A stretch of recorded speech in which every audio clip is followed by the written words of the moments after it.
The He podcast is presented by Little Ones, made for the little ones.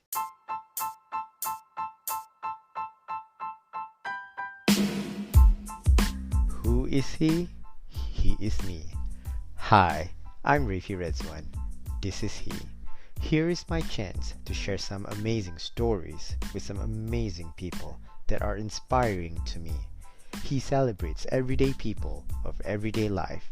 He revolves around conversations that inspire others to change the world and make a difference in life, with a little bit of laughter and a whole lot of drama. Join me for personal stories and experiences on health and healing, successes and failures, recovery and discovery, anything relatable, and anything in between. He elevates us to rise again and live our very best life. Just so you know, you are not alone. He is with you.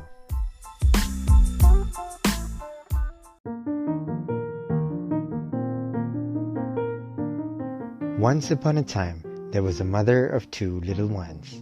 As a mother of two little boys who loves to dress her kids, it has been a constant struggle to find nicely made and affordable shoes, especially dress shoes. Most of the time, she will settle for sandals or sneakers. One fine day, she had a bright idea to create shoes for her kids that are similar so that they can match. That is how Little One's vision slowly came to life. Little One's symbolic two little waves evoke the true persona of the brand and focus on creating only classic, trend-defying, and versatile designs meant to transcend seasons and encourage the shift from temporary trends to enduring timeless pieces. For more information, visit littleones.com. That's LITTLEWANS.com, or click the link in the description below. Yeah. I'm Oh, very, I'm really very, sorry I'm about very yesterday, nervous. man. It's okay. No, Things happen. yeah.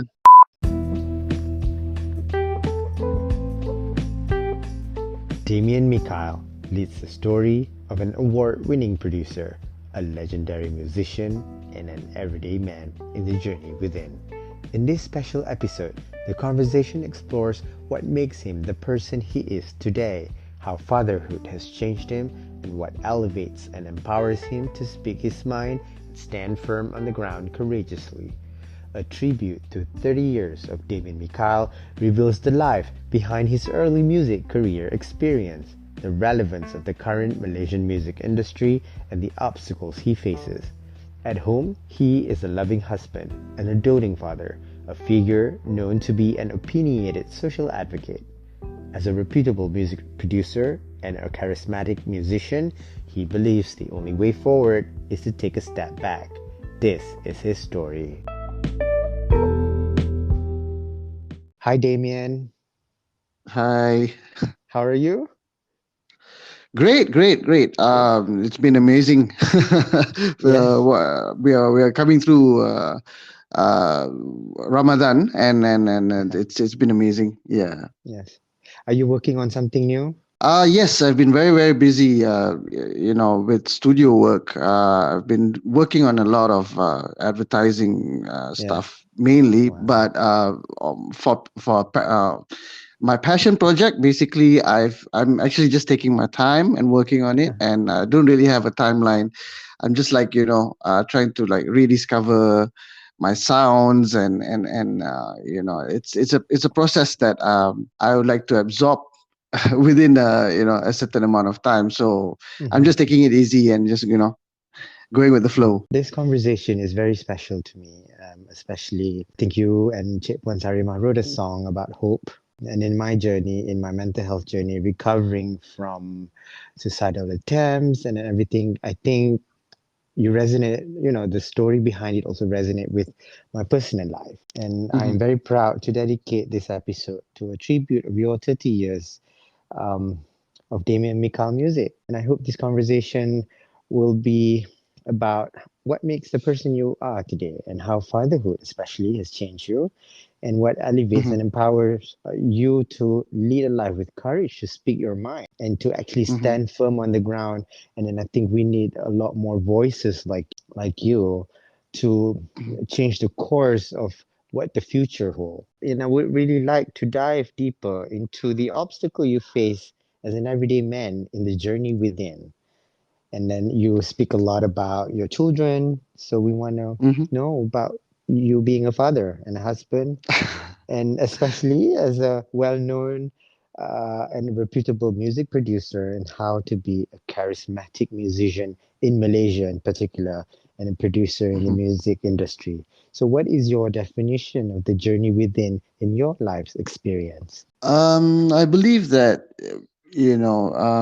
finding oneself is mainly about going through experiences, a series of experiences as you go along. It's part of the process of growth, and you know the j- you would actually never really know Mhm, what the end journey is until you get there. But what's more important is how you get there, and the experience that you go through before you get to where you want to get. And I believe that the journey within, for me personally, mhm, would be actually um, experiences that I've gone through in life that has given me multiple um, emotional uh, you know mhm, I guess I've been challenged emotionally so many times mhm, in so many different ways, being it, mhm. let it be positive or negative. Yeah. And I truly believe in, like, living life in a way where there's no losing in life. We can only win, or we can only learn. So I Mhm, believe that I've learned through every single experience that I've gone through, and a lot of making mistakes in my life had taught mhm, me more than my success, mhm. actually. So my Yeah. mistakes are pretty much my driving force to just want to, be better and get better as I go along lah. Mhm, um you know let it be music, let it be my career, let it be me as an advocate, social advocate, me as a yeah. father and a husband as well. And of Mhm, course, as a revert, a Muslim revert, I yes. that's something that I had to go through at a at a later part in my life, because initially Mhm, I was born into a non-Muslim family, and I had mhm, experienced life being a non-Muslim. And now today I've gone 360, and I'm mhm. experiencing life as a Muslim pula. So Yeah. I believe that that I've just been blessed with opportunity to experience, both Mhm, ends. And yeah, that's what made me who I am lah today. Macam all my experiences. yeah.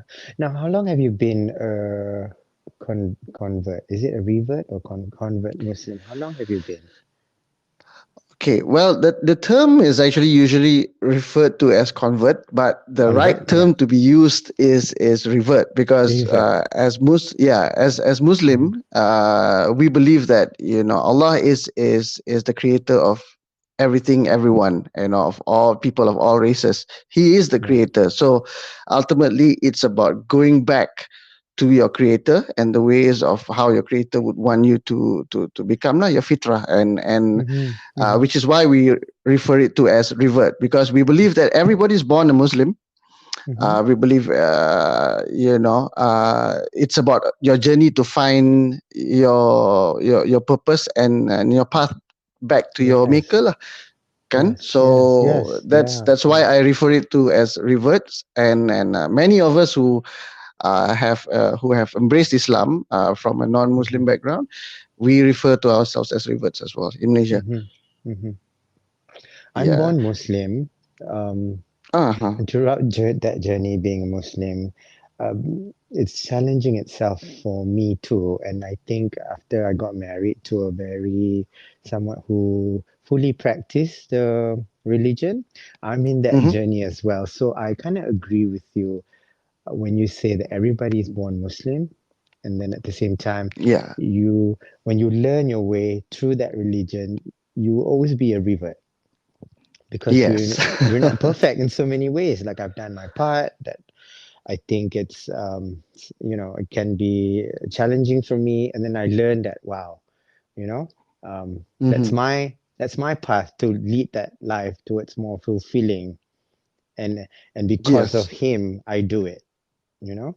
Yes, yes, Can absolutely yeah, right. Because, yeah. like, in terms of like, even being a Muslim itself, to define oneself as a Muslim, it's Hmm. basically all about embracing the fact that there's only one creator to be worshipped, and Hmm.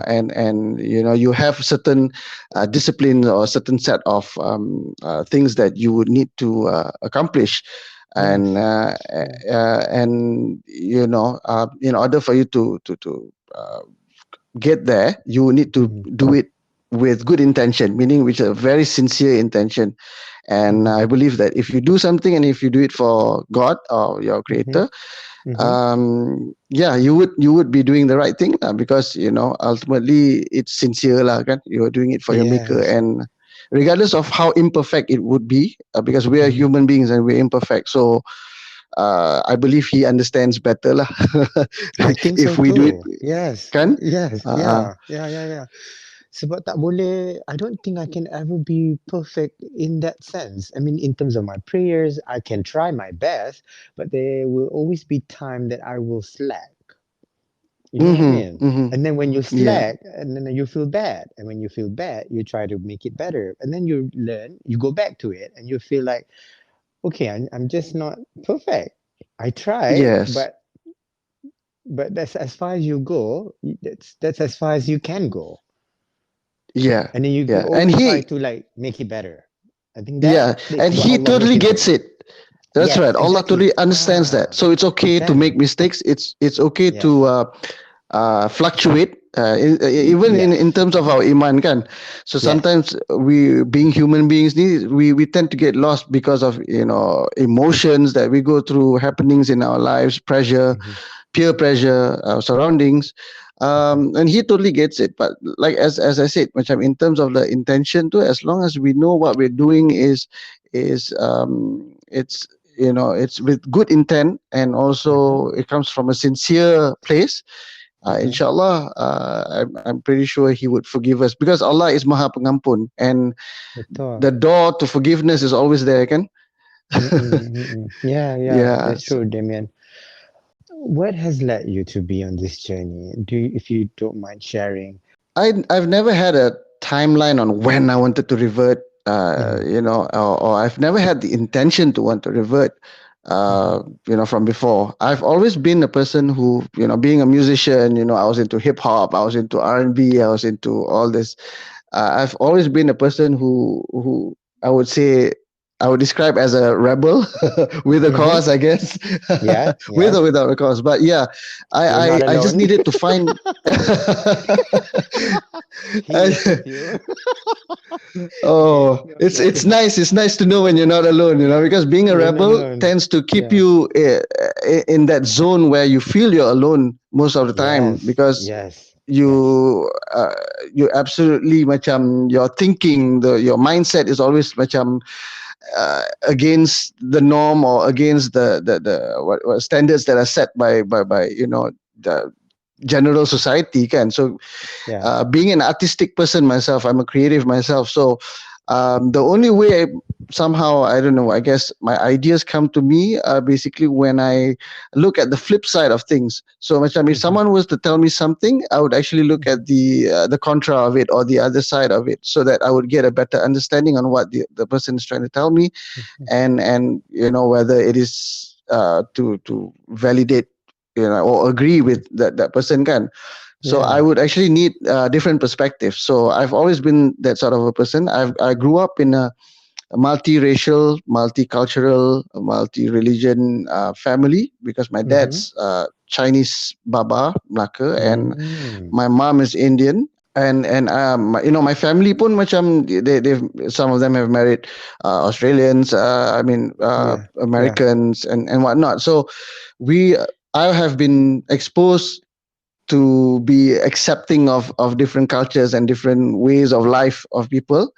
And when I was younger, I was actually mistaken to be a Malay Muslim Hmm. or a Mama Yeah. Muslim when I was younger. Yes. And it came to a point when I was in school pun, at a very young age, they accidentally put me in the agama class. And I had to learn Mm. alif bata and Mm-mm. whatnot. Mm-mm. When I went home, my mom was furious and she was like, "What are you learning in school?" And I was like, "I don't know. My teacher Mm. just put me in this class."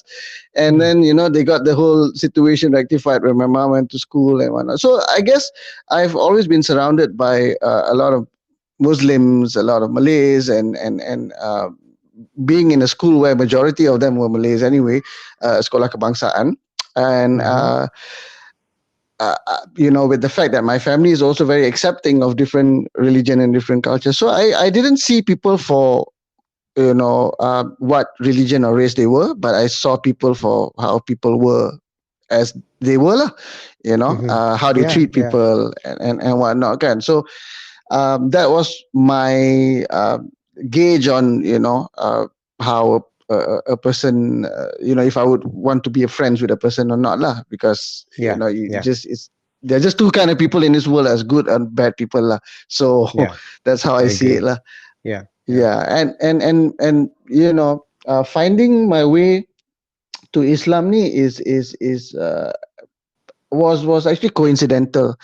I grew up to be a rebel. I've always questioned my previous faiths because we come from a mixed family kan. So kadang-kadang I'll go to a temple, or I would go to a church and I would Church. question Yeah. certain things. Yeah, I would question Mm-hmm. certain things and I needed answers too, because I would want to know what I was doing, or a particular ritual or some sort. I needed to know why I Yeah, was doing it, you yeah. know, and whatnot. But I didn't really get those answers, mainly because I guess my surroundings couldn't give me that sort of information.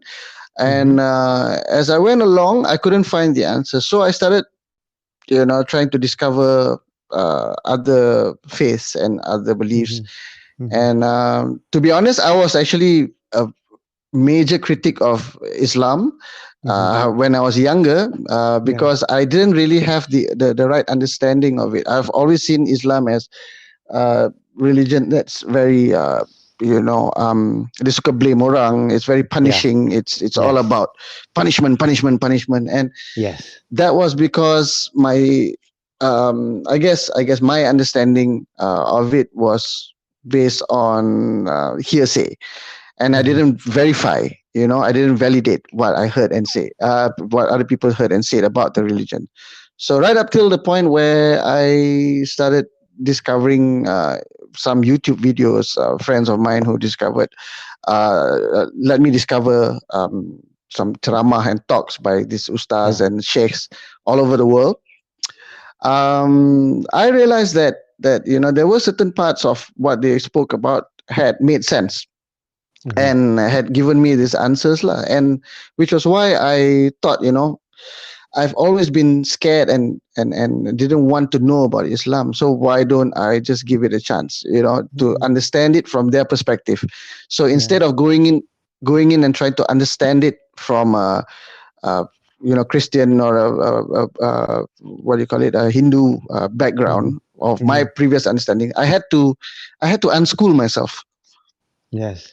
Yeah. Imagine. Unschool Yeah. myself, yeah, and then I Yeah. started, like, a total white blank page to actually take down notes on what their beliefs are, based from their perspective. Because Yes. I had to understand when they say, oh, you tak boleh buat benda ni, or you can't do this, or this is prohibited, and this is all right. It needed to come from an understanding Mm-hmm. of me being able to absorb how they look at things. So that gave me a better Mm. picture of what Islam was. And somehow, the deeper I got and dived into it, I Mm-hmm. tried to find faults in Islam. The more I Mm-hmm. did, the more I found faults in myself and my beliefs and my Yes. Yeah. understanding Yeah. previously lah. So I guess that is what got me into wanting to learn more and more and more. And eventually, I decided, Mm. macam, yeah, that gave me peace, gave me Mm-mm. answers, gave me a certain conviction and a direction in life. Because I was a singer. I used to tour most of the time, most of my life, my young life. I used to Mm-hmm. travel quite a Mm-hmm. bit. Mm-hmm. And I never really had time being alone. If I were to travel and go on tour, I always had a PA or my group members and Mm-hmm. my manager who was always around, and I've always been around people, and and then as I grow, I I realized that I really didn't like being around people Mm-hmm. because Yeah. it kind of like got tiring after a while. I guess it was burnout. I was burnout Yes. for a good 10 years. We were touring and we were really on a high profile journey. So I guess that kind of like brought me back to figure out who I really was. And when I had my time alone in my own Mm. room, then I realized, oh, it's really nice being alone and quiet Yes. for a Yes. change. Kind, all those Yeah. flashlights and all that tak ada dah. So I enjoyed that, and Betul. I enjoyed Betul. going to Yeah. Yeah. go, going to a mama stall and eating um without being having to, like, someone coming and, boleh tak ambil gambar, Mm-mm. and yeah, so yeah. Kan? You really Yes. found Yeah, freedom that gives you a new sense of purpose and meaning to your self-discovery journey that's right. than you were before. Yeah. And Yeah. as I went along, I Mm-hmm. realized that the more I went into Islam, I realized that there were a lot of things that I was chasing after didn't really Mm-hmm. matter anymore. Mm-hmm. Mm-hmm. Yeah. Yeah. I would, Yeah. and then it gave me a repurpose in my life goals and whatnot, because I didn't really want to live a life where I had to work to only pay bills. I had to work to only please people, or Yes. Yeah. yeah. And I started to figure out, hey, I should start doing things for myself. I've been producing music my whole life, producing and Mm-hmm. creating artists, and giving them an opportunity to make a living from what they do, what they love Mm-hmm. and what I Mm-hmm. love. And with all those success stories, I still didn't get that joy or that peace of mind that I was Yes. searching for. Yeah. Something felt empty. Yeah. Yeah. Yeah. Yeah. And yeah, that's why I decided to, like, okay lah, I discover lah, maybe it's religion or Mm-mm. faith that I'm lacking in, and I started to, Mm-mm. and that brought me to Islam lah. Mm. Wow. Wow. I think I can understand that when you are in that business, a lot of them are business purpose. Yes, I don't want to say fake, tapi it's for business. You tak yes, rasa, it doesn't give you that. So that's why you still feel empty in the same way I felt when I was working and try to make more money, and then all the things you achieve doesn't mean anything because that's right. lepas tu you felt empty and then you felt lonely and then you cari benda you tak tahu apa tau. And then I Yeah, went to Mecca one day and I cried and I said, I don't know, I don't want to go anything against the religion, satu. Second of all, I want to have a partner mm-hmm, in my life. I just said the word partner, masa tu. And then mm-hmm. and then a year later, I was jodoh with my someone I knew 10 years ago in the university. We got Ah, married and subhanallah, we have a kid. We moved to the States and then we're together for 10 years now. Although I mashallah. think in my podcast, I always said that this is may not something I want, the life I imagine I want to live. Tapi ni Allah dah utuskan macam tu. I find a lot, I, Mm-hmm. I, I feel, I so know what you mean because I mean, to compare with Apple and Apple, tak boleh lah. I think you are way more successful than I am in terms of your achievement Oh and no, what you I have mean, done. we're all successful in our own way, man. You see, that's the thing.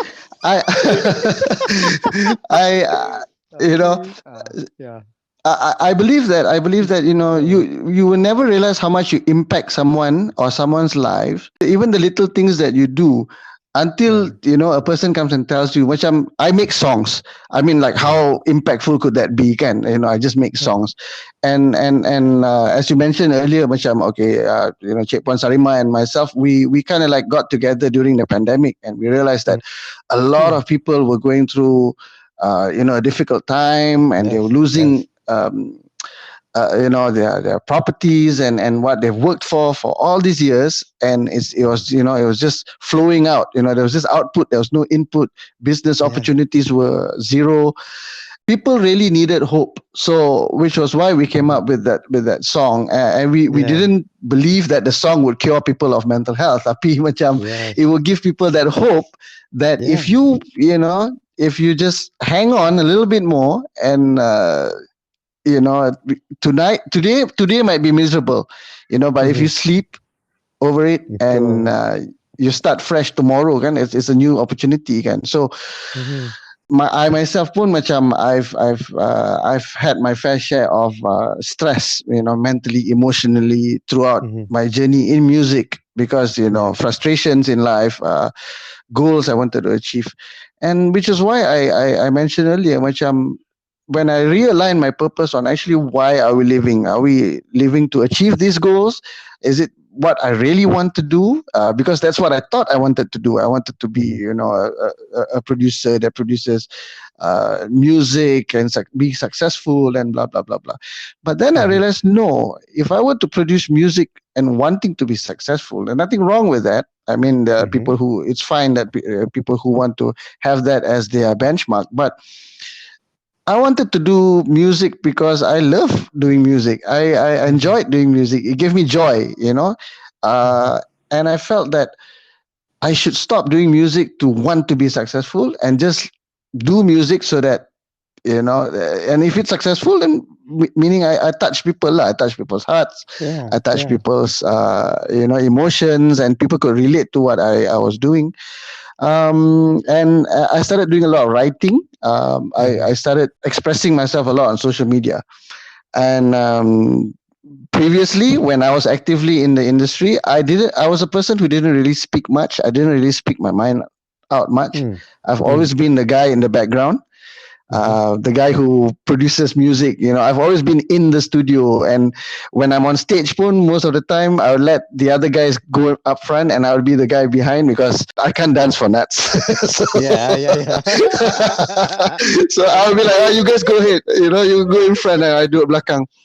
And I've always had a cap on. I've always had a long hair to cover my face. I've always had that Yeah. I saw. Yes. Yes. yeah, Yeah. you Yes. know. Yes. I heard that. I think So you I've 10 years ago, maybe lying with you today. Today you're out of your shell and you are more, you have the courage to actually come out as yourself and be who you are and live your truest expression of yourself. yes, Okay. yes, Right? Can Alhamdulillah, I? yeah. Yeah? And then you know, as I went along, then after getting married, I realized that, you know, my group disbanded, and when my group disbanded, I felt totally lost. You know, I got back to working into corporate, and I was, you know, with the whole corporate rat race and whatnot, and I realized that macam, oh, this is not me lah. I'm not the punch guy, punch card guy. I'm not Yeah. the clock in guy. I can't report to a boss. You know, I'm not a morning person. Mm-mm. And you know, Yeah. I felt miserable. I mean, you know, I had an awesome salary package and whatnot, but I did it for about 2 years, and then I realized, I spoke to my wife, and I'm like, this is making me very unhappy. I didn't Mm. find joy in that, and Mm-hmm. I felt lost because I didn't have my group. You know, we used to work in a group settings, so we had Mm-hmm. everything sorted out, and I didn't have to think about everything. So when when the group disbanded, I felt oh, I had to start from scratch again, and you know, which was why I focused more on just doing music production, Okay. doing studio work. What was the reason behind the group had to be disbanded? I believe that everybody grew out of each other because everybody Mm-hmm. had a different purpose in life, and everyone, you know, when they started getting married, I guess they Mm. realigned their priorities, and you know, we understand that life happens. Yeah. So Yeah.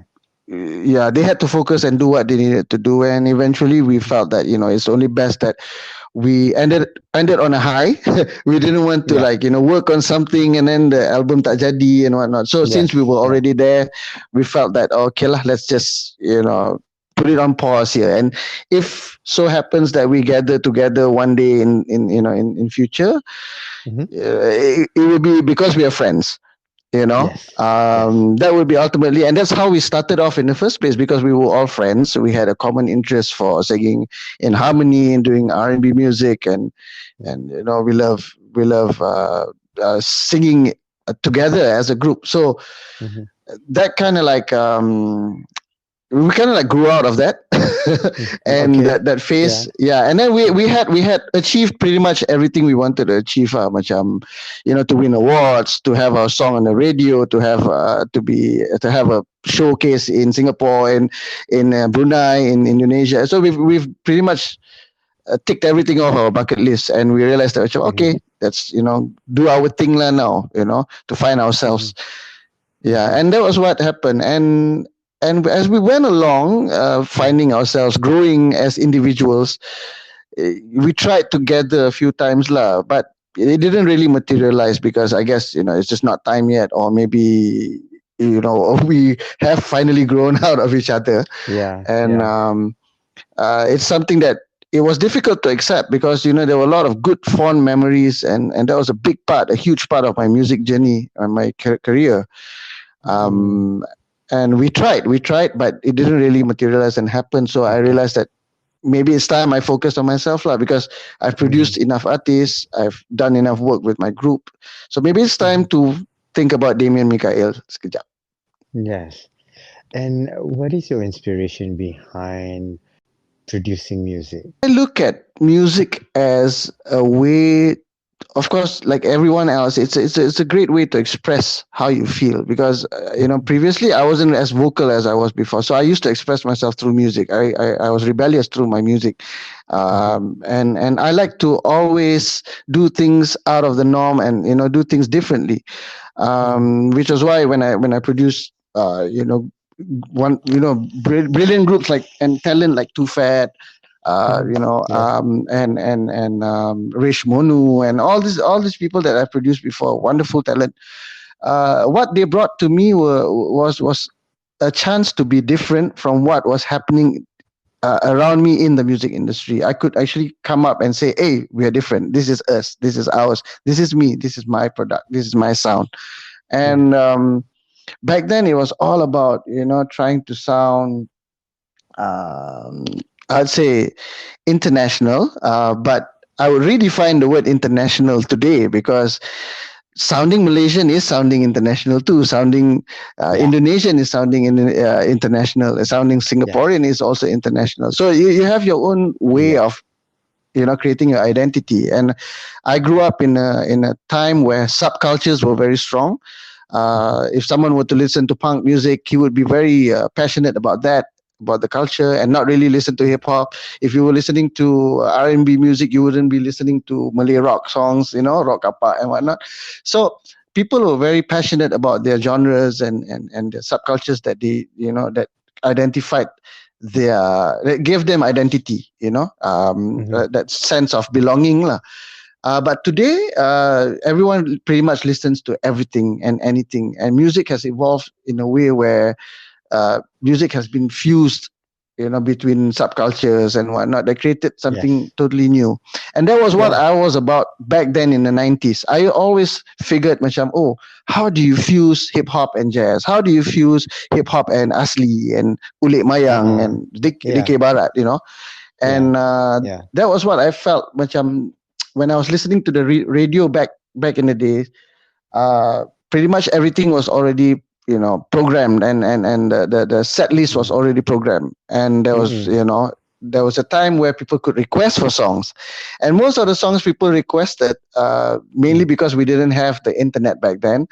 Mhm. Our knowledge for music, for the society to request pun was very limited. On what we saw on TV, itu je yang kita tahu. What we heard on Betul. radio, itu je kita tahu kan. Yeah. Unless we Yeah. had like a cousin brother or a sister who was working with the airlines, who could fly off the US Ah. and get Ah. a Yeah. CDs kan. Betul. Or and back in the day, macam, I think Singapore was quite advanced compared to Betul. Malaysia. Mm-mm. You had all the best songs and the latest release first. Only then it Mm-mm. came to Malaysia stores. Betul. Ah. So I used to have that upper hand because I had a cousin who used to fly quite a bit, and I used to get all the CDs before it was released in Malaysia. So okay, that was kind of like a flex back then to have the Oh. CD first, can. Okay. Okay. And I realized that my music understanding and knowledge and how to say, uh, taste and preference was a Yes. lot more advanced compared to my other friends. Mm-hmm. And I realized that, oh yeah, this, this is something new, and people kind of like subscribe to it, and after a while Lagu 2 becomes a hit. Then I realized, hey, I I have that access, so why don't I start making music and try to make a change on what we hear on the radio lah, to actually have that, um to give Hmm. it a little bit more, apa nama, variety with Yeah. our Yes. playlist, local playlist kan. Yeah. uh Yeah. Yeah. yeah, so I have always had that vision of wanting to provide that variety in our local playlist, and Yeah. that brought me to discover hip hop, and I started learning how to do sampling, and Mm-mm. that gave me the Mm-mm. idea of sampling a Malay song. And when I was working with Too Fat, these guys were very new back then, and people didn't, they didn't really want to accept local rap or local R&B or local, local ni kira macam, uh, it was a downgrade for, in comparison to international stuff. Okay, I got what you mean. Local, Yes. yeah, it was, they Yeah. used to Yeah. describe, they used to describe bootleg stuff as local stuff. And you kasut local ke original, The original. Yes, the original local. Betul. That comparison, local and international. The original Yeah. and local. You know what I So we mean? were known. Malaysia was like, bootleg, bootleg, land of bootleg. So I wanted to make a change. I believe that, there's so much potential for Malaysia, because kita ni multicultural, and I love Malaysia. I've grown up to be a person who really loved my country, because I Mhm. had an uncle who was working with the airlines for, since the 70s, and throughout his Mm-mm. entire life he told me, Damien, I've traveled and seen the world.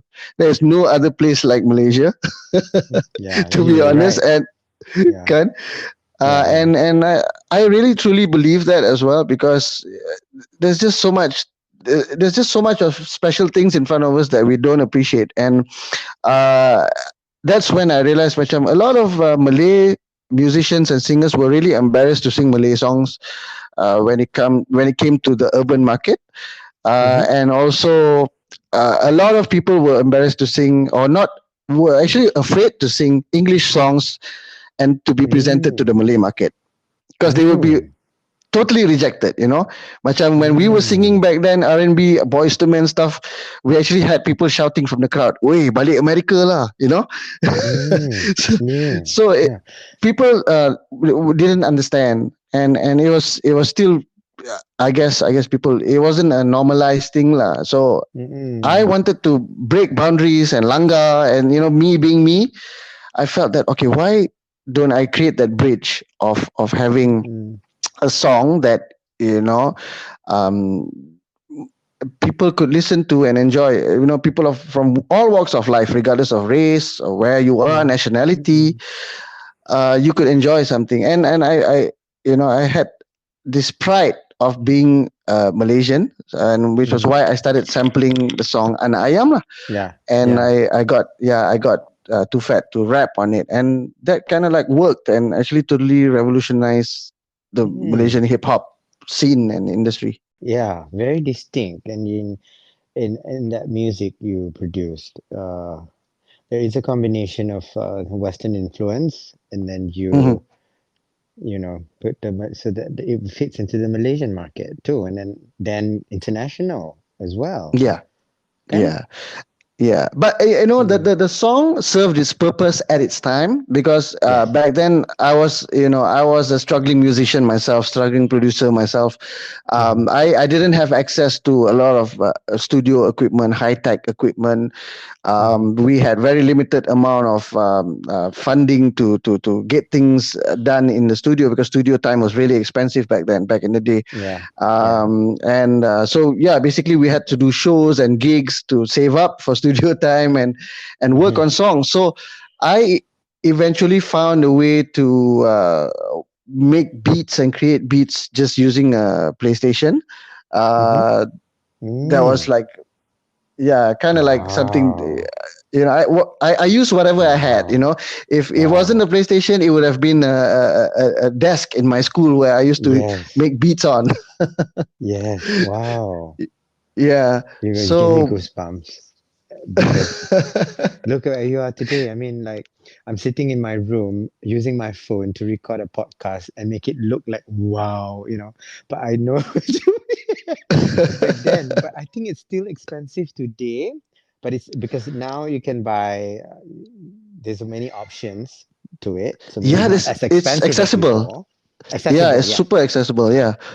Dengan phone pun you boleh create music with apps kalau you Yes. pandai guna kan. Tapi kalau you guna actual equipment, Yeah, yeah. you So and know, and yeah. I had to make sure that whatever I was making, Mhm. it could like it had to fight against a whole list of songs that was created and produced in a multi-million-dollar studio.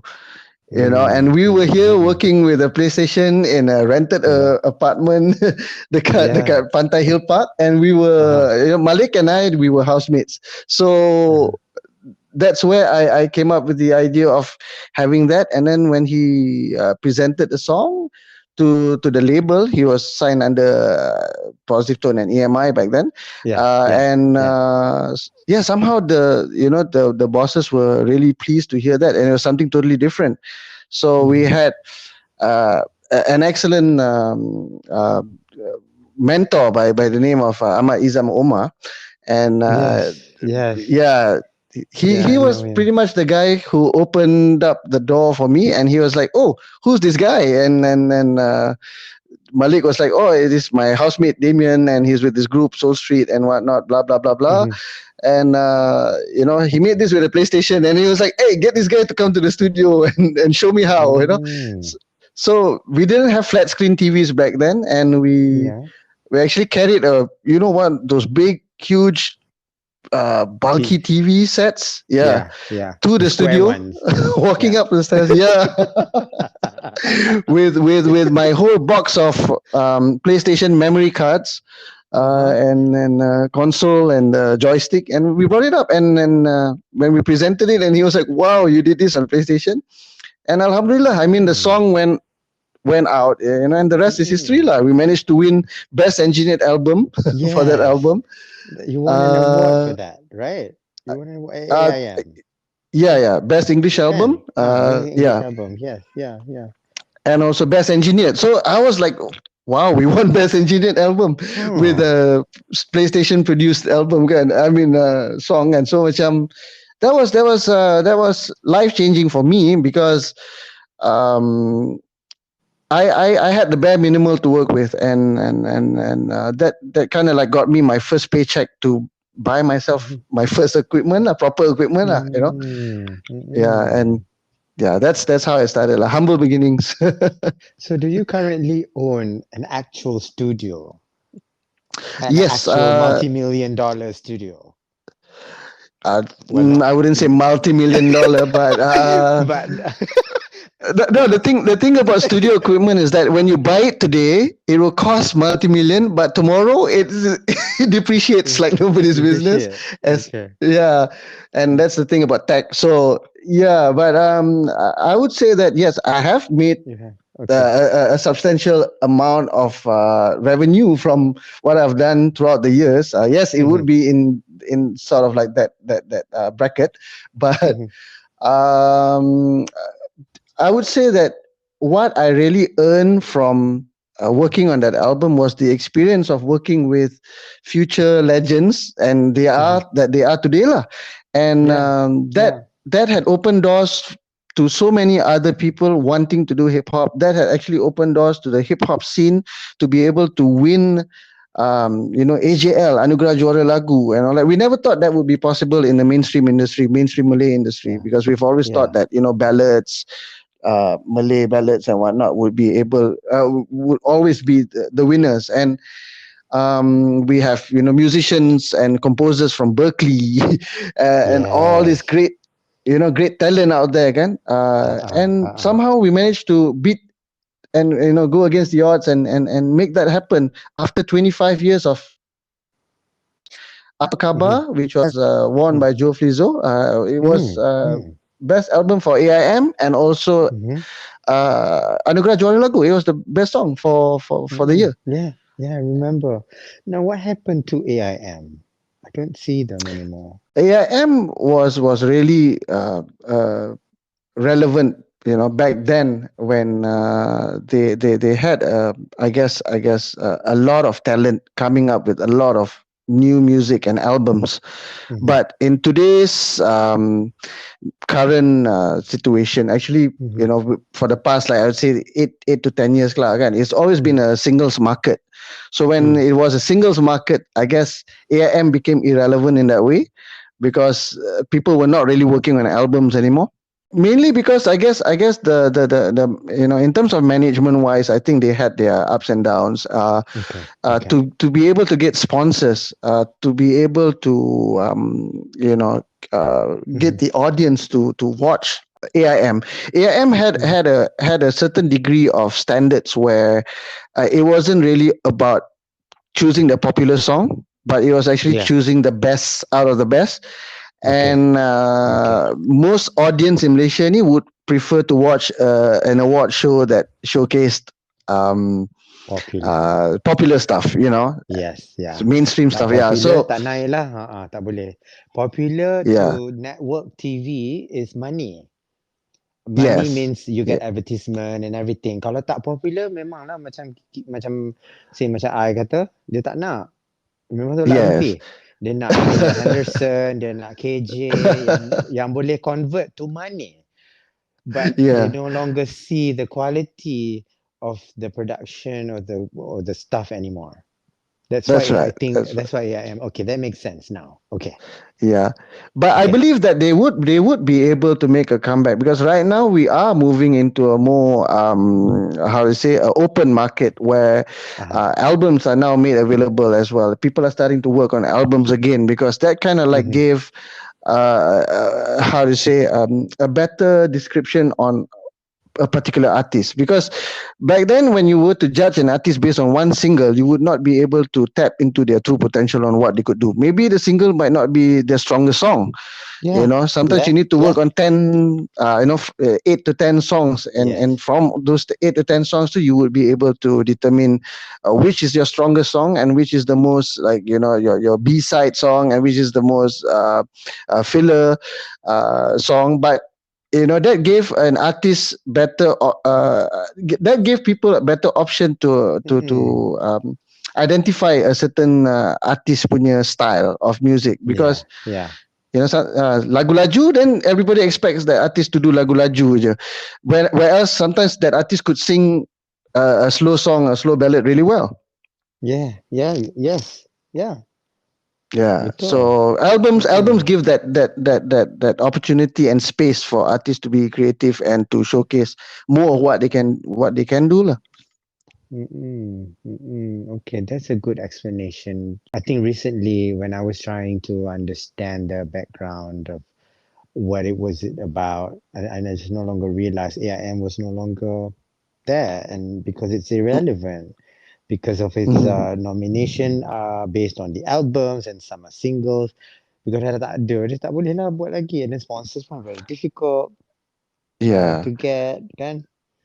Yeah. Uh, And today, in with social media today, it's all about views and numbers and yes, and and betul. and Mm-mm. algorithm. So the game has shifted. It's not how it used to be back then when I was in the industry. We Mm-hmm. have to adapt. Mm-hmm. Unfortunately, we have to adapt, but it's not necessarily a bad thing. The only Mm-hmm. Betul. downside to it is that the only downside I see to today's I would say music punya scene is that everybody's trying to sound like everyone else. It's a Mm-hmm. very macam, if you don't sound like this, then kita tak support you. That kind of a thing. Mm-mm. Betul. They don't allow people that space to be different.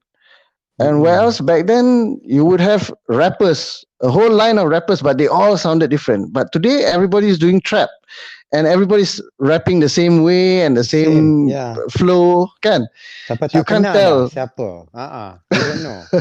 You don't know who sing who unless their voice is distinct enough to know that is this person. Itu Yeah, and I notice kalau diorang lain memang diorang naik lah. Memang kita senang nak cam. Sebab dia unik yes, kan. Tapi kalau dia tak, macam you cakap lah, it's going to be like everyone is the same.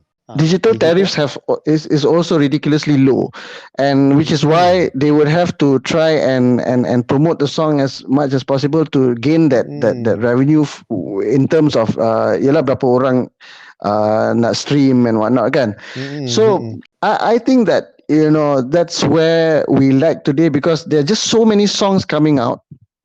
There's Mhm. just too many people who have access to making songs, so there's no quality control in terms of like what kind of music that comes out, which isn't really a problem to me, but I think that in the long run it's not really something that is healthy for the industry, because Betul. Yeah. I've always been a quality over quantity person, Mm-mm. but Mm-mm. now there's just too much quantity and not much quality, which is why songs are made today, they don't last more than 2 months, 3 months in the Mm-mm. market, Sekejap. and then Yeah. Yeah.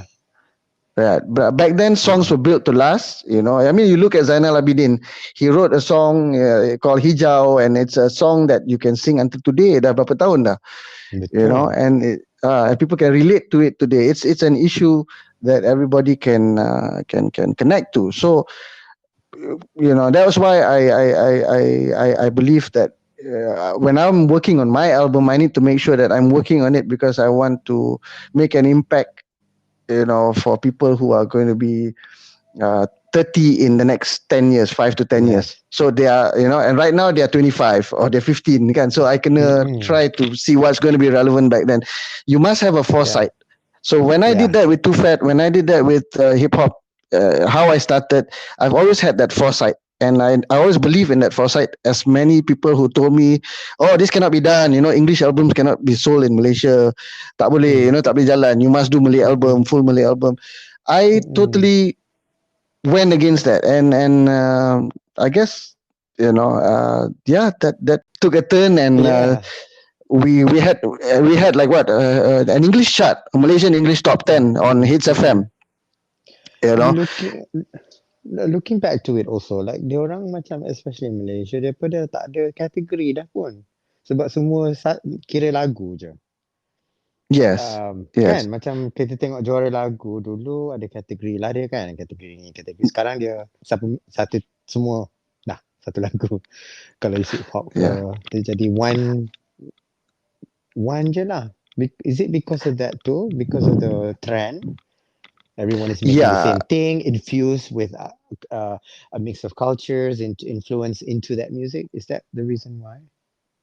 well, because people have different motives in creating a song or writing a song. Some of them want a song that's catchy. They want people Mm-hmm. to sing it. They want it to be viral. Some songs are written to sell. Some songs are written to educate. Some songs are written to represent the artist or a certain Mm-hmm. topic. Kan? So Yeah, yeah, yeah. or campaign or whatsoever. So macam it depends on what people consume lah. Today people make songs for it to be consumed on social media, because when people use that on a certain trend, it becomes viral. Mm-mm. More people listen to it kan. Mm-mm. Makes the artist Betul, popular. Dia dah betul. lain. Dulu we used to give our songs to the radio, and the radio punya role was to make the song Mm-mm. popular, so that people will go to the music stores to purchase our cassettes and CDs. But Mm. today is different. What is on social media and what people can relate to, and that's what that the radios play, because the radios obviously want the audience to go and tune in kan. Yeah, yeah. And sama juga dengan TV stations. Ultimately it goes back to advertising and business, where they want Mm-mm. eyeballs. I believe that it's a cycle lah. Benda ni akan pusing juga, and eventually people will start to appreciate music lah. And I think we are already there. We're getting there. Mm-hmm. Music is starting to mature in Malaysia. Mm-hmm. On the positive side, the youngsters are all starting to listen to jazz, starting to listen to blues, all Mm-mm. this music old school, and the good thing about things like TikTok and whatnot, I have kids who are 9 years old, 11 years old, 14 years old, and I have a 6-year-old Mm-hmm. I mean, sorry, 4 year old. So I realized that these kids are starting to know lagu-lagu Beatles because of Mm. TikTok. Mm. So they were Diplomatic. singing Mm. Obladi Oblada, and I was like, hey, how do you guys know this song? And and and looking at it from a positive perspective, I think that eventually people will want to consume old music balik, because old music is relevant, kan, because it was written in a way that it wasn't done to be viral, but it needed to make an impact in a certain way, to educate, or Mm. to tell a story. So I think that the cycle will come around now, and eventually now people are starting to appreciate jazz, ballet. As you can see, a Mm. lot of new artists today, Mm. they appreciate jazz. People like Jacob Collier. He's an amazing talent. He Yeah. he he yeah, he pays attention to details, and that's one thing that I would say the past 10 years we Mm-hmm. didn't really pay attention to details when it came to music. It was all about being catchy. Mm-hmm. And why music was really a lot more expensive to produce back then, why producers could charge more compared to today, is that besides the fact that things are accessible, I would Mm-hmm. say is the attention to detail. Mm. Today everybody uses templates, everybody uses a loop. Back then we Mm-mm. were very we paid a lot of attention to, like, okay, what snare should I use? So snare Mm. selection on a song took maybe say 5 hours or 6 hours, or Mm. maybe Mm. sometimes Mm. even 2-3 days, to find the right snare. So we took time to want to get the right sound to actually release a particular music. And Mm-mm. today tak ada. Today is all about, oh, can I deliver on time, or who can deliver the Mm-mm. fastest, and yeah, AI. So Mm-mm. things have less creativity and less emotions, but it's just about being able to come up with stuff that is without much thought, you know. Mm-mm. Yeah. Yeah. Yeah, Yeah. so I guess that's the difference between music dulu and music hari ni. But it's a cycle. I believe that it will come around, because music dulu was made to last lah. It's built to Mm-mm. last. Yeah. With that being said, Damien, how do you cope with all these challenges? How do you cope with all these Um, changes, so to speak, that really challenge you from 30 years ago, from you where you are today? Like, how do you make yourself relevant in that sense? like every antivirus, I think I would have to update myself from time to time. So Yeah. I would try and understand things from the biggest group of consumers lah, who are Mm-hmm. the young people, because older folks, they don't really how to say, they consume, tapi they don't really want to make any more changes and whatnot. But the younger Mm-mm. folks, when I was younger, I wanted to make that difference. So I Mm-mm. believe that I always reconnect Bali and try and work with as many young people as possible, not Mm-mm. only to what do you call it, guide them, but to also learn from them, because the more I work with the younger people, they have more access and they have more knowledge to technology. It's relevant to them. So Mm-mm. when I link up with them and I try and learn from them, I would be able to implement what's relevant and with what I'm doing today, what I used to do, and share my knowledge with them, so that they also will elevate in terms of the quality of production that they come up with, Yeah. to be able to incorporate old school methods and thoughts. Because when you go, even if we were to look at the concept of sound itself, Yeah. analog and digital. Digital ni, it's 10101010. It's all about being precise. So you Mm-mm. tend to lose that warmth in Mm-mm. a particular sound. Yeah. And when you play it on an analog tape, it sounds a lot warmer. When you play it on a gramophone, it sounds warmer. That's why recordings back in the days, when it Mm-mm. was recorded on analog, it had this warmth. Mm-mm. It wasn't so, how to say, Mm-mm. Yeah, I know um, what you mean. Yeah. keras kan. It's so. Yeah. Cold, and right? and and Uh-uh. and the thing about analog is that it allowed human beings to be imperfect, and there's a lot of perfection in imperfection. When today Mm. everybody is putting their voices on autotune, it sounds too robotic. You lose the human touch, you lose that human feel and emotions on a certain note that a person sings, you see, because Mm-hmm. everything is just so robotic. It's too precise. Yeah.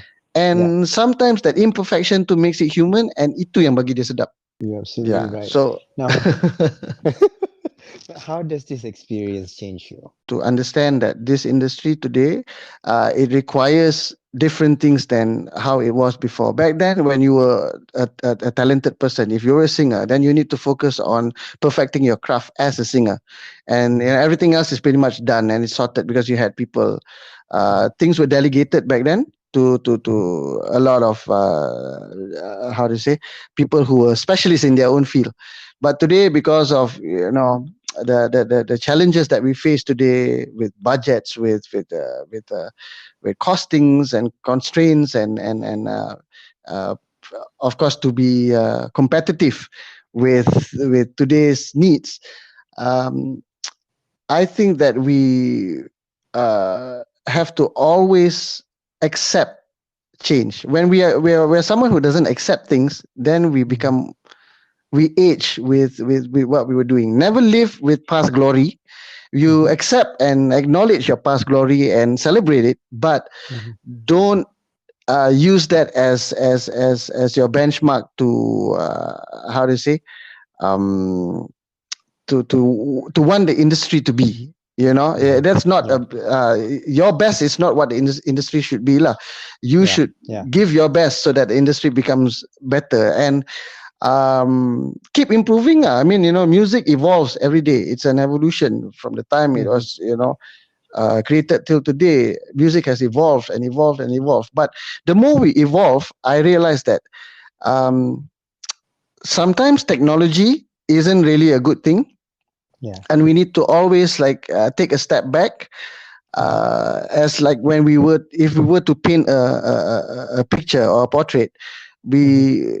we look at it from a micro perspective, but we always have to like zoom out and move a few steps backwards to get a bigger picture and a world view of what we are actually doing, and it gives us Mm-hmm. a better picture and a better perspective on where we should position ourselves Mm-hmm. to in the industry lah, at that time, with what we could do and what we can deliver and provide for the industry. It's what we bring to the table now. That's what it is Yeah. in today's Yeah. industry. Mm-hmm. If you don't, and which is why I started speaking out, because I felt that I could share things, my experience, by Yeah. speaking out and making Mm-hmm. people think. And when we have a thinking industry, a proactive industry that is always wanting to uh, find new things, I think that's really healthy. And that itself would, in a way, educate the listeners, because we can't expect our listeners to want to listen to things that were relevant 10 years ago again. Mm-hmm. We want them to appreciate what there was 10 years ago and keep moving forward and creating new things and try to be better lah. That's pretty Mm-hmm. much my point of view lah. Just keep Mm-hmm. staying, keep updating yourself. Yeah. Yeah. You obviously speak from an experience that money can't buy, and a valuable experience that money can't buy. And what would your most valuable lesson in life and your words of wisdom and advice for people to find themselves in their journey within, to actually dare speak their mind and be the change they wish to see and rediscover their purpose in life? Everyone has different goals, and targets and things that they want to achieve in life. It doesn't matter what it is, Mm-hmm. but one thing we need to know is that we need to know is why we want to achieve it. And we always, when we start something, we must always have an end game planned when we start, Mm-hmm. so we Mm-hmm. know how it ends, or if it doesn't go the way we want it to, we know how to put a stop to it, before it becomes a waste of time, and ultimately that's what it is. In To me, the most valuable thing is time. In this Mm-hmm. entire universe, time is the most precious commodity and the most precious thing that we have lah. Mm-hmm. So when you are doing music, a lot of people tend to wait it out. They wait, and then eventually they are Mm. too old and they become irrelevant. They don't release anything out. But they are very Mm-mm. talented. Yeah. So if you believe in something, do it. Learn about it. Get educated about it, Mm-hmm. and start now. Because if you start now, you can make mistakes along the way and you learn from it. And as long as you start lah, apa-apa pun you Yeah. have to start. Yeah. Yes. So that's pretty much it lah. Well Yeah. said. But Beautiful. Go just one on. thing, macam even like macam myself as wanting to get married and to get into a Uh-huh. married life, to start a family Uh-huh. kan. Uh-huh. I've always thought that I would get married lambat.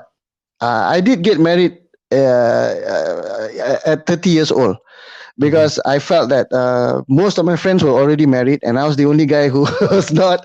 And I Yeah. and I Yeah. decided, I was like, oh man, I didn't want to be too old, and then some and have kids by then. So I realized that macam, no, I want to be a cool dad. So I decided that I had 30 years of my life where Mm. I did anything and everything to kill myself fast. Yeah. I used to smoke. I had bad habits. I used to drink. I used to party. I Mm-hmm. used to drive cars fast. I used to like get Yeah. in fights and whatnot. Again, Mm-mm. so we did anything and everything to kill ourselves fast. And then when I came to the age of 30, I realized that, I have to start doing everything I can, anything and everything I can to stay Mm. alive. So Yeah. I realigned my purpose. So I quit smoking. I found Islam, and I realized Mm-hmm. that I need to stop all this. So I guess finding Islam was my turning point to want to make a change for myself in terms of my health, my mental health, and Mm-hmm. uh, realign my purpose. And I didn't really want to only focus on music, because music took a lot of my time in my earlier point of life. Mm-mm. And I realized that no lah, I want to actually start being laid back a little bit, and just enjoy the moment. I don't want to live Mm-mm. for the future, because I've always thought, I nak jadi ni by this time. I want to be this by this time. I want to win this by this time. And then I realized when I was 30, I was like, no, I want to stop living in the past, start living Mm. in the future. I want to live in the present, in the now. And Mm-mm. that's when I decided to get married. I have 4 wonderful kids, a wonderful wife right now, and that's pretty much the most important thing in life right now for me. I would say no to studio sessions, Yes. midnight studio sessions. If my daughter said that, oh daddy, come play masak masak with me, I would actually call and say, oh sorry, I can't make it Yeah. today, Yeah. because that's my priority right now. And So. the time I have with them, I'm currently 46 this year. Mm. And I realized that if Allah takes me back when I'm 50, Mm. that's only 4 Rayas away, 4 Christmases away, 4 New Years away, four Mm. birthdays away. You're right. Yeah. You know, Yeah. Yeah. if Yeah. Yeah. if I if we were to meet with close friends, once a year, that's just another 4 times that we meet before Right. our That's time comes. it. Yes.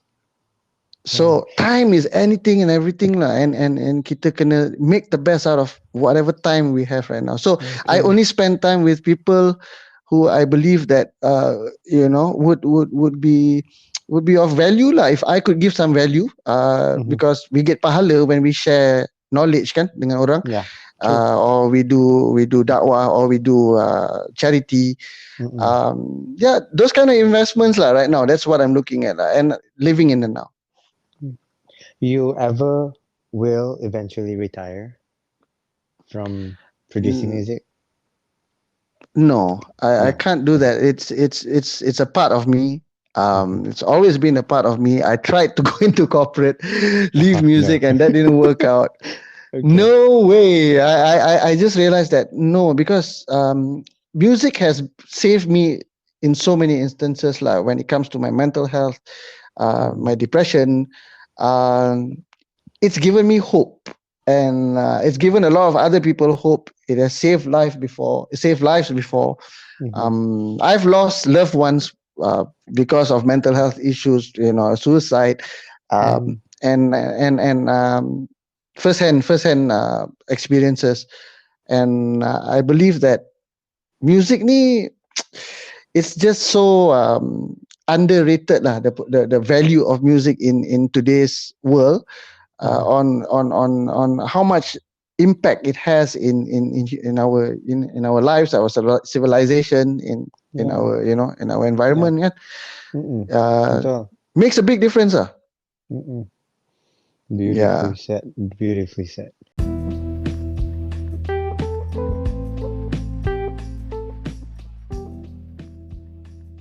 Now, before we end the conversation, Damian Mikhail, what are your hopes and dreams?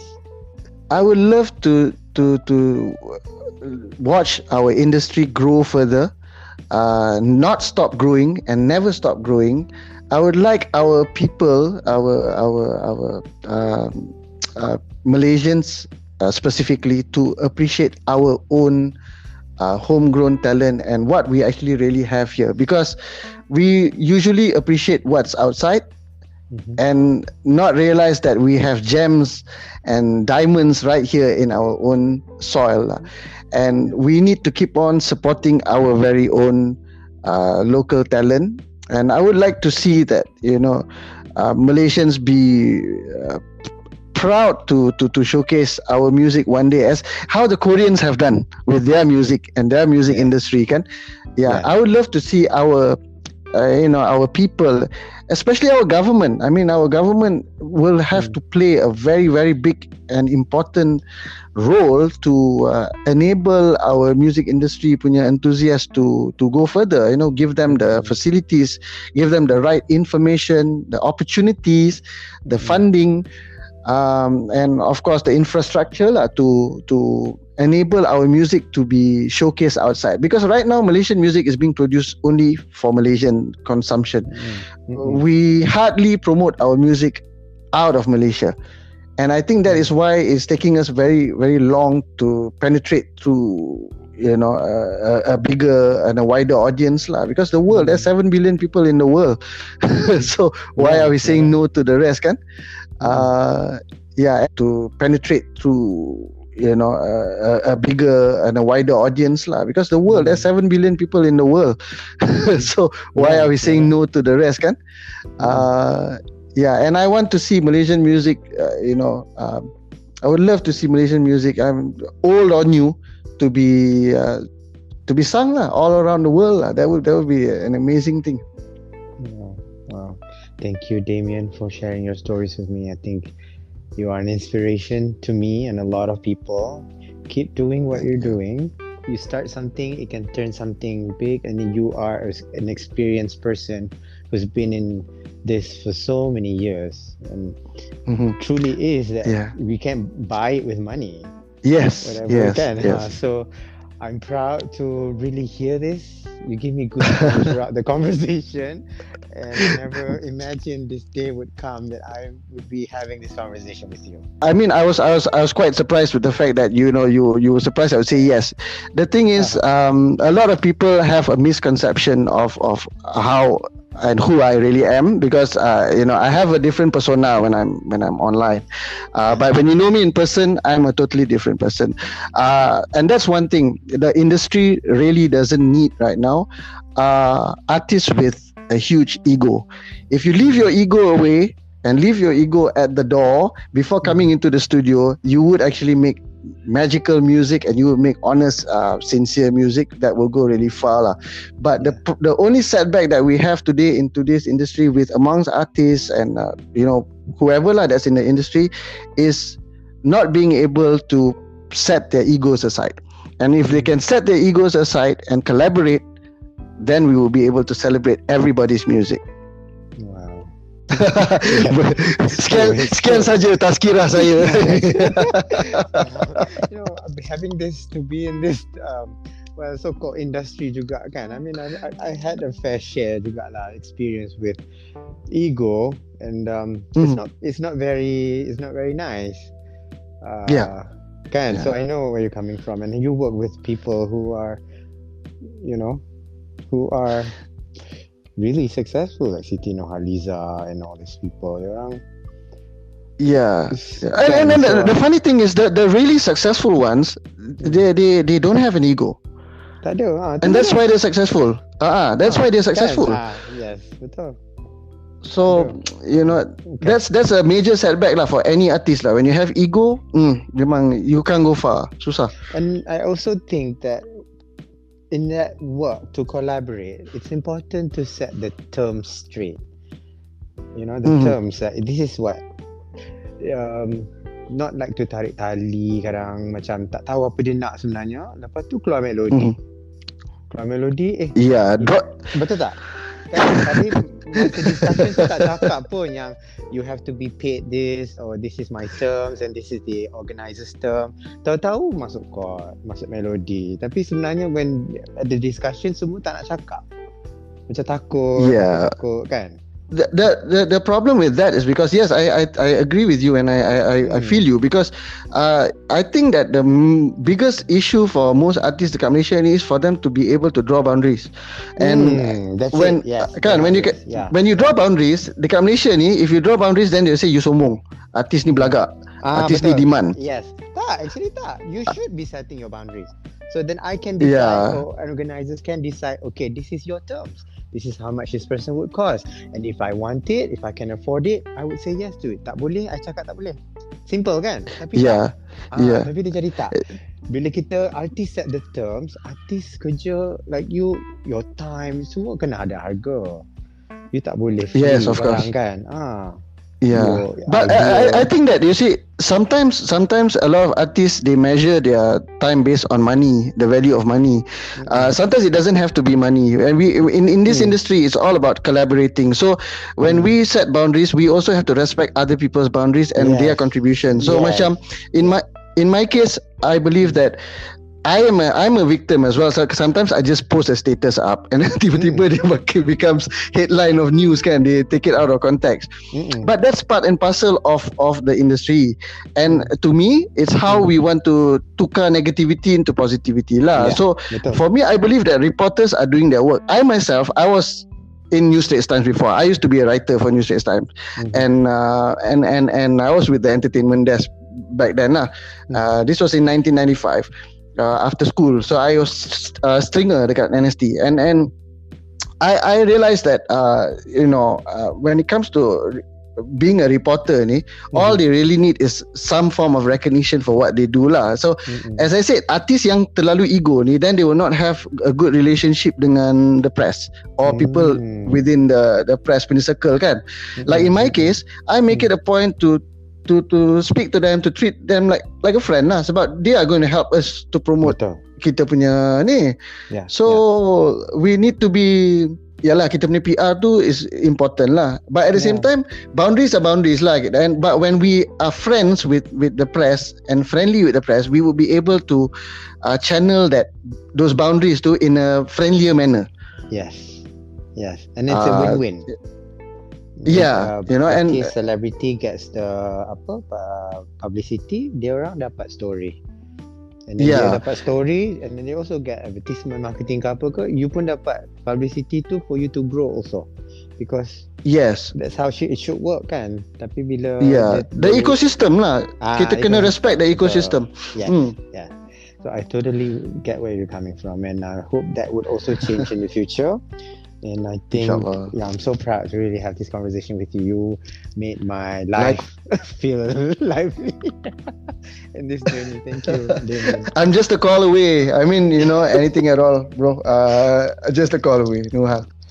Well, Damian, nice to know you. Thank you. Yeah, likewise. Also call away if you need anything at all to collaborate ke apa ke, to do PR. Just let me know. I'll do what I can. Thank you so much. Thank you. Take care. Salam to your family. Cheers. Salam Ramadan. Thank you. Okay, salam Ramadan. Support the He Podcast via a one-time donation, a monthly subscription from as low as $1, a lifetime membership, and purchase He's exclusive collection of merchandise. And for all other business inquiries, at buymeacoffee.com/Rafi.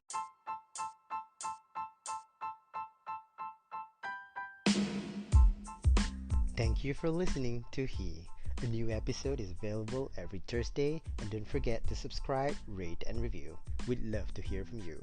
Follow me on social media at Rafi Rizwan and at He Podcast for all the updates and behind the scenes. Once again, thank you for listening to He with Riffy Rizwan.